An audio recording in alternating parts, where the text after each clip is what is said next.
Fala aí, pessoal, estamos de volta aqui no canal do Lessa. Hoje é sexta-feira, final de semana chegando, sem jogo do Fluminense, na partida contra o Juventude.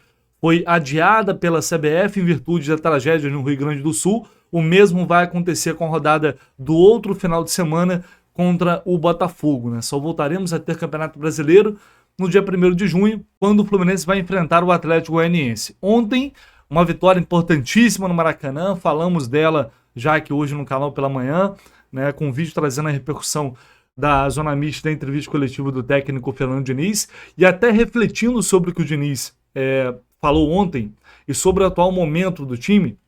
Eu publiquei agora há pouco, trazendo uma reflexão que eu vou trazer aqui para vocês também, para a gente trocar essa ideia, para a gente discutir, porque talvez seja o momento da gente imaginar que o Fluminense 2023 não voltará mais. Aquele Fluminense envolvente, aquele Fluminense agressivo, aquele Fluminense que em muitos jogos amassava o adversário, talvez ele não volte mais. E o que a gente vai ver em 2024 é um time talvez mais, entre aspas, resultadista, talvez mais pragmático, fazendo um jogo, aquele típico jogo de jogar por uma bola, também entre aspas, né? Tentando ser uma equipe menos vistosa, mas talvez mais eficiente, mais efetiva. Só que, seja qual for a sua proposta, você tem que ser eficiente. O Fluminense perdeu o Nino, não é nenhuma novidade. Neste momento, tem o Samuel Xavier machucado, Samuel Xavier e André, ambos lesionados. E o André talvez pode sair também no meio do ano. Talvez venha a ser negociado. Então o Fluminense ele perdeu pilares muito importantes ali da sua série de bola, que era o coração do time. E talvez a partir disso a equipe tenha que encontrar uma nova forma de jogar. Talvez não tão atraente como a do ano passado, mas, quem sabe, eficiente. Não há como negar que os veteranos estão um pouco mais veteranos esse ano. O tempo passa. Germancano, por exemplo, claramente não está sustentando a pegada, o ritmo, como foi nos anos anteriores. Então você tem que fazer adaptações, você tem que fazer concessões. Inclusive ontem eu fiz uma pergunta sobre isso, e está aqui também no vídeo mais cedo, ao Fernando Diniz, sobre concessões que ele está tendo que fazer ao jogo que ele gostaria de praticar, diante da impossibilidade das peças necessárias e de uma realidade diferente em 2024. Então talvez a gente tenha que ter, ou tenha que aceitar, ter um pouco menos aí em termos de desempenho, para ter um pouco mais em termos de resultado. Só que para isso acontecer, as coisas precisam se acertar. Uma coisa que não pode mudar, que é inegociável em relação ao ano passado, é o mental. O Fluminense, quando levava gol no ano passado, ele se fortalecia. Hoje, quando o Fluminense sofre um gol, normalmente ele se desmorona. Ele perde a conexão com o jogo. Ele se desliga. E os jogadores começam a errar em demasia, passes fáceis atrás e na frente, entregando pontos que são irrecuperáveis. Né? Você venceu o Atlético Mineiro por 2-0, podendo fazer 3 e leva um empate, você não recupera mais esse ponto em casa. Bragantino, idem. São jogos que são pontos desperdiçados que não voltam mais. Então, se você se propõe a ser um time mais pragmático e talvez jogar um futebol que não seja exuberante, que não seja bonito, que não seja envolvente, porque no passado os rivais queriam secar o Fluminense, mas os rivais paravam para ver o Fluminense porque eles queriam ver o Fluminense jogar. E todo mundo queria ver o Fluminense jogar. Mas é ilusão achar também que aquele time não jogava mal. Aquele time ele fez vários jogos ruins também. Vários jogos fracos. A semifinal contra o Internacional, até acontecer aquela virada histórica, o Fluminense não estava jogando bem. Então, às vezes, porque a gente fica com uma ilusão de que o time do ano passado ele jogava bem todos os jogos. E não necessariamente. E não vai ser esse Fluminense 2024 que vai jogar. A gente está diante de uma nova realidade. Aquilo que a gente viu ano passado, acho que dificilmente vai se repetir esse ano. E aí, cabe ao Diniz encontrar as saídas. Então, talvez a discussão agora tenha que ir além de jogar bem ou jogar mal. O Fluminense ele precisa ser eficiente, seja qual for a sua proposta dentro de campo. Se a proposta é em algumas partidas, como foi contra o Cerro, como foi contra o Colo-Colo lá, ser um pouco mais resultadista, né, saber sofrer um pouco, se a proposta é essa, o time precisa ser forte no seu sistema defensivo. E hoje o Fluminense ainda tem muitas fragilidades. A gente viu no jogo de ontem, o time levando contra-ataque, ganhando o jogo no finalzinho da partida. Né? O Felipe Andrade dando um bote, eu acho que o Lima perde a bola lá na frente, perde uma bola que não podia ter perdido. O Felipe Andrade tenta sair, dá um bote errado, os caras quase fizeram um gol. Ainda teve uma outra bola que o Felipe Andrade foi sair, tocou para o Antônio Carlos, ele quase ficou ali na fogueira, quase perdeu a bola e poderia ter saído o gol ali também. Então são erros que vêm sendo cometidos constantemente, que seja qual for a proposta que você deseja praticar, você vai ter problema. Diante desse desacerto defensivo, o Marcelo tem que voltar a dar sprint de 30, 40 metros, ele não tem a menor condição para isso, né? Porque tem que percorrer um espaço muito grande do campo. Então talvez a gente tenha que reduzir um pouco as expectativas e eu acho que o torcedor ele vai aceitar um futebol um futebol mais pobre, entre aspas, porém competitivo. O Fluminense precisa ser competitivo. Ele tem que jogar futebol. E não existe só uma maneira de jogar futebol. Você não ganha jogo unicamente jogando bem. Você não ganha jogo dominando o adversário 100%. Não existe só uma forma de se ganhar no futebol. Existem várias formas. E o torcedor quer entender qual será o Fluminense 2024, que está no meio do caminho, está tentando se encontrar. Ainda não conseguiu se encontrar. Ele está ali buscando ainda a sua melhor face. E eu acho que essas mudanças, elas estão acontecendo. O Diniz está tentando coisas diferentes. Apesar de alguns erros, e como falamos, eles estão sendo repetidos constantemente. Se o Fluminense 2023 não voltar, que venha um Fluminense 2024 tão competitivo quanto, mesmo que de forma diferente. E essa transformação, talvez ela possa passar pela chegada do Thiago Silva.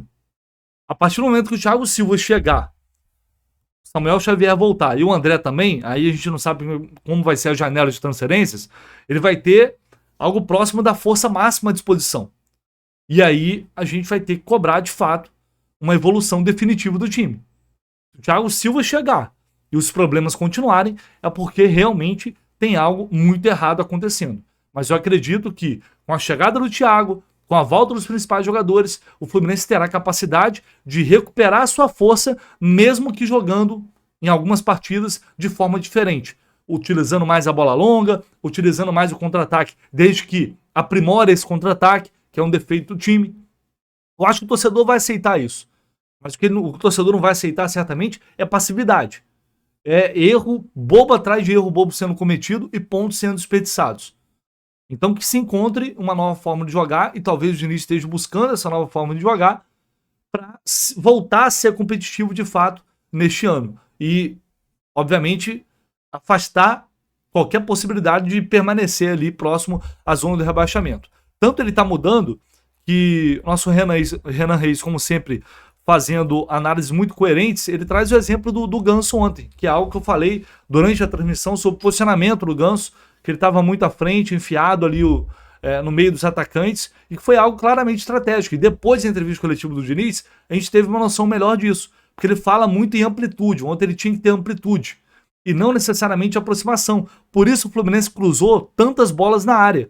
O Renan fala disso aqui. Se eu não me engano, foram 23 cruzamentos só no primeiro tempo. Ele fala aqui, 23 cruzamentos só no primeiro tempo. Mas foi algo pensado, foi algo estratégico. E o gol saiu exatamente assim, o gol da vitória saiu exatamente no cruzamento em que o Ganso aparece como centroavante.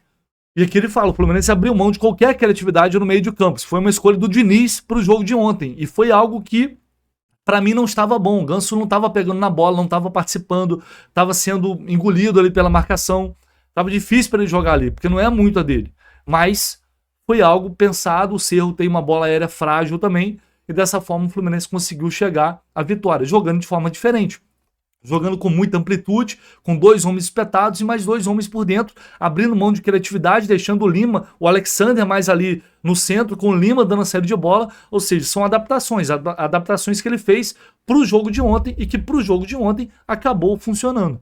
Então é importante que todo mundo tenha consciência dentro do clube que a equipe ainda precisa evoluir muito. O Diniz falou sobre isso ontem também, sobre a necessidade de evoluir. Tem muita coisa para melhorar ainda. O Fluminense, seja de que jeito for, ele precisa evoluir bastante para disputar de fato os principais títulos do ano, mas eu acho que a reflexão que estou trazendo talvez seja a hora de deixar 2023 ali no lugar dele, de uma vez por todas, reduzir um pouco mais a expectativa e abrir a mente para um time que talvez vai jogar de forma diferente, talvez vai entregar resultados de forma diferente, jogando nem sempre bem, jogando para o gasto, administrando alguns resultados, mas que vai conseguir ser efetivo. Mas para isso, como eu disse, muita coisa tem que evoluir. O Fluminense ainda está distante de ter essa regularidade, de ter essa consistência.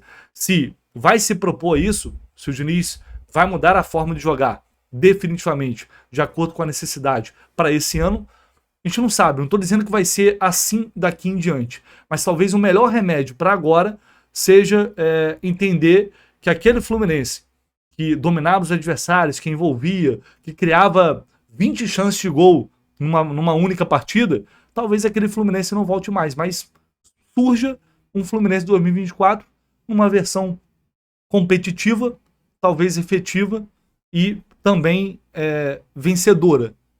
Por enquanto, isso ainda não aconteceu. O time está tentando se encontrar, o Diniz está tentando encontrar uma fórmula. Se isso não ocorrer, evidentemente, ele vai ser cobrado, assim como toda a equipe, mas aí só com o tempo, né? Vai ter tempo para treinar agora, não há como relativizar mais a situação no Campeonato Brasileiro, tem que voltar a vencer logo e aguardar para ver o que vai acontecer, oitavas de final da Libertadores, Copa do Brasil, a obrigação de se classificar, enfim, torcer para que de fato surja esse novo Fluminense e que ele consiga encontrar o caminho das vitórias, definitivamente.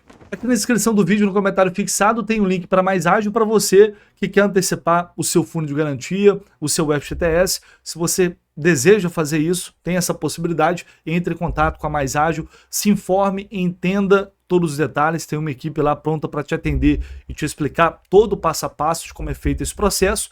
E se estiver dentro das suas condições daquilo que você deseja, a Mais Ágil faz esse processo rapidinho e você recebe aquele saldo que está preso lá no FGTS na sua conta. É só entrar em contato com a Mais Ágil que eles vão te atender com o maior carinho, beleza?